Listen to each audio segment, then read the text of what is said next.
Bonjour à toutes et à tous et bienvenue dans cette nouvelle vidéo consacrée aujourd'hui à un test de matériel de la marque OK. Aujourd'hui on s'attaque à une grosse batterie externe que j'ai dans la main, puisqu'elle fait 30 000 mAh. Alors je me suis pas amusé du tout à vérifier si elle faisait bien 30 000 mAh, mais je l'ai testé et je vais vous dire un petit peu ce que j'en pense. Comme d'habitude, inutile de le préciser, mais je le précise quand même, vous trouverez un lien directement dans la description pour acheter le produit qui est l'objet de la vidéo du jour. Alors donc déjà, au niveau du bundle, on est sur quelque chose de correct, rien de trop, rien de pas assez, puisqu'on a donc, comme on le voit sur ces images, un emballage donc déjà qui est plutôt sobre, avec une petite image colorée, puis ensuite un emballage en carton, type carton recyclé, ça fait un petit peu green, bon voilà, un peu dans la mouvance actuelle.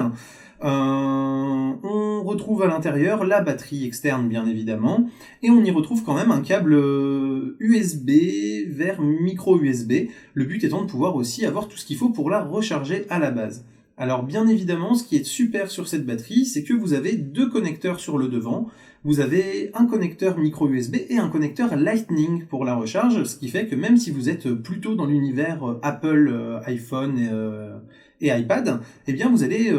pouvoir recharger votre batterie avec le chargeur habituel que vous utilisez et vous n'allez pas être obligé de vous trimballer toujours avec le câble en format micro USB en plus. Donc ça c'est plutôt une bonne idée à la base. Deuxième bonne idée, c'est comme on le voit sur ces images, que en restant appuyé sur le bouton, eh bien ça fait loupiote. Alors je peux vous le remontrer ici aussi, hein, voilà, vous voyez, ça fait loupiote. Et c'est le truc tout bête, mais quand on l'a avec soi, pour de toute façon pouvoir recharger son smartphone, sa tablette ou quoi que ce soit, eh bien c'est toujours pratique de pouvoir avoir cette petite fonction lampe de poche, qui n'est pas sur toutes les batteries externes, puisqu'il y en a certaines qui n'ont pas de loupiote comme celle-là. Et donc bah voilà, c'est un petit plus qui est toujours bon à prendre. Autre avantage quand même important, c'est que les deux sorties sont en compatibles 2 ampères, et pour avoir testé avec un smartphone assez gourmand et qui demande quand même une bonne puissance de charge, qui est le Asus Zenfone que j'avais présenté ici il y a quelques temps, et une tablette qui était la Dell Venue 8 Pro qui nécessite aussi 2 ampères minimum, et qui était également en test dans une vidéo que je vous mets dans le petit en haut de l'image, eh bien, force est de constater que la batterie arrive à maintenir en charge à la fois le téléphone et la tablette. Et donc même sans avoir testé, comme je vous disais, si elle fait bien 30 mAh, je l'ai comparé à une batterie Anker de 20 000 mAh. Et là encore, constatation assez simple, cette batterie OK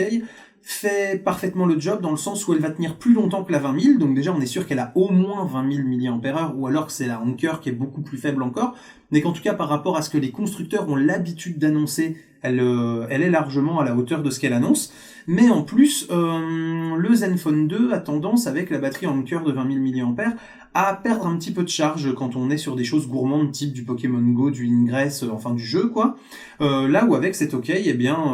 vous démarrez le matin en le branchant dessus et vous arrivez le soir chez vous. La batterie en a pris un coup, hein, bien évidemment, hein, si vous avez joué pendant 6 ou 8 heures dans la journée, mais par contre le téléphone est toujours à plein, la batterie n'a pas bougé au niveau du téléphone et vous avez donc encore un cycle complet de batterie au retour. Donc voilà, c'est avec une batterie comme ça, vous tenez largement une journée de jeu, y compris avec un smartphone ou une tablette un peu gourmand, et c'est quand même super pratique parce que ça veut dire que si vous devez prendre l'avion, vous n'avez pas de port USB, pas de prise électrique pour votre tablette ou votre smartphone par exemple, et ben vous savez que si vous voulez regarder des films, des séries, écouter de la musique, etc., même si vous avez 15 heures d'avion pour traverser, voire 20 heures d'avion pour traverser la planète, avec une batterie comme ça, vous êtes tranquille, vous pouvez brancher le smartphone et la tablette dessus et ne pas avoir de soucis.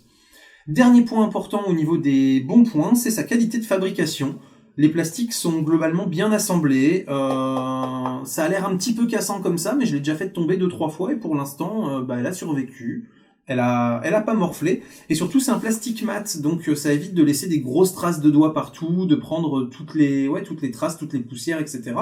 Donc ça c'est plutôt une bonne chose. Dernière petite chose que je vous ai pas précisé aussi, hein, les deux ports 2 ampères ici sont équipés de la technologie AIO de OK. Alors voilà, est-ce qu'elle est mieux, moins bien que d'autres, je ne sais pas, j'ai pas fait de comparaison, mais simplement cette technologie est censée permettre de détecter facilement la puissance admissible maximum par le périphérique pour être compatible avec des quick charge, des choses comme ça.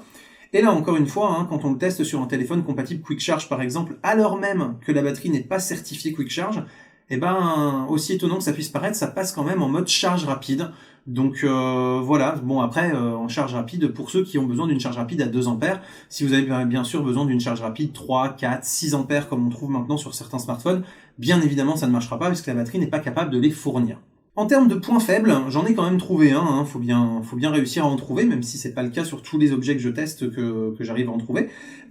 C'est le témoin de charge. J'aurais bien aimé un petit système avec plusieurs diodes ici, par exemple, qui sont un peu plus précis. Ici, vous avez juste cette diode qui est sur l'avant ici, qui va s'allumer en vert quand vous allez être à plus de 50% de charge, qui va ensuite s'allumer en blanc quand vous allez être autour de 50 à 30% de charge et qui va passer ensuite au rouge quand vous allez être en dessous de 30% de charge. Donc c'est vrai qu'on se rend pas bien compte et c'est vrai qu'avec par exemple 5 diodes qui représentaient chacune 20% et la dernière diode qui par exemple se mettait à clignoter à partir de 10 ou de 5%, ça aurait quand même été beaucoup plus sympa pour savoir un peu où on en est. Parce que, mine de rien, sur un gros truc comme ça, entre 50 et 30% de charge par exemple, ne pas avoir du tout d'écart au niveau des diodes ou des indicateurs de charge, c'est un peu embêtant parce que 50% par exemple, vous savez que vous pouvez facilement tenir une journée normale avec, même en utilisant assez intensément un smartphone lambda, avec 30% de charge, c'est pas sûr que vous puissiez, et vous allez sans doute être obligé de la recharger alors que c'était pas forcément nécessaire, et forcément à recharger en USB simple à 500 mAh, vous mettez quand même pas mal de temps à la recharger puisqu'il faut pas loin d'une vingtaine d'heures pour faire une charge complète sur cette batterie. Voilà pour cette présentation de batterie externe OK, j'espère que ça vous a plu. Je vous dis à très bientôt pour plein de prochaines vidéos, photos, techno, informatique et jeux vidéo, bref, tout ce qui caractérise la chaîne. D'ici là, restez curieux et continuez de regarder des vidéos sur YouTube. Salut à tous, bye bye!